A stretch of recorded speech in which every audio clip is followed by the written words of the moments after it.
అందరికీ నమస్కారం. ఇది బేసికల్లీ మనకి ఒకటి చాలా దారుణం ఇన్సిడెంట్ రిపోర్ట్ అయింది.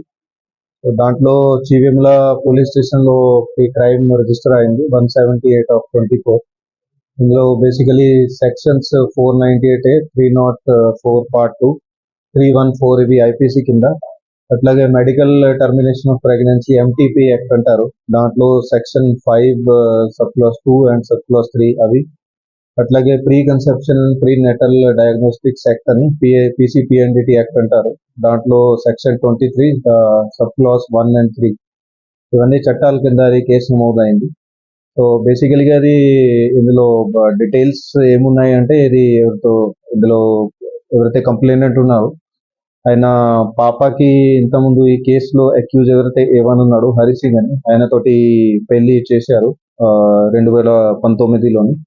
సో ఆ పెళ్లి తర్వాత వాళ్ళకి 2 పాపాలు పుట్టారు, ఒక 4 years, ఒక 2.5 years.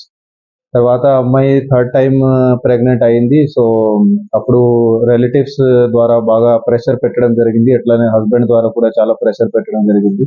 బట్ ఆల్రెడీ 2 పాపాలు ఉన్నారు, మూడోది ఖచ్చితంగా బాబు కావాలని. సో అట్లాగే ఆమెకి బెదిరియడం రకరకాలుగా దట్ వేరే పెళ్లి చేస్తాము, అబ్బాయికి వేరే పెళ్లి చేసుకుంటాము, ఖచ్చితంగా బాబు కావాలని. అట్లా వాళ్ళు ప్రెషర్ పెట్టిన తర్వాత వాళ్ళు సెక్స్ డిటర్మినేషన్ కి ఎక్కడెక్కడో వాళ్ళు తిరగడం స్టార్ట్ చేశారు. తర్వాత మన జిల్లాలో కోడాడ్లో విజయ హాస్పిటల్ అనేది ఉంది. సో ఆ విజయ హాస్పిటల్ కి వచ్చి వాళ్ళు ఇంతకుముందు ఇదే నెలలోని సెక్స్ డిటర్మినేషన్ చేపించుకున్నారు. సెక్స్ డిటర్మినేషన్ లో అది మళ్ళీ థర్డ్ టైం కూడా అది ఫీమేల్ ఫీటస్ ఉన్నట్టు అట్లా నిర్ధారణ చేశారు వాళ్ళు. సో ఆ నిర్ధారణ అయిన తర్వాత వాళ్ళు ఇది ఖచ్చితంగా అది అబార్షన్ చేపించుకోవాలని అట్లా వాళ్ళు ప్లాన్ చేశారు. సో ఆ ప్లానింగ్ లోని వాళ్ళు మన దగ్గర 24th జూన్ నాడు హజూర్ నగర్ లోని కమలా హాస్పిటల్ కి వచ్చారు. అక్కడ వేరే ఎవరో మధ్యవర్తి ద్వారా వాళ్ళు అక్కడ మాట్లాడుతున్నారు దట్ ఇట్లా ఫీమేల్ ఫీటస్ ఉంది, అది దానికి అబార్షన్ చేసుకోవాలని.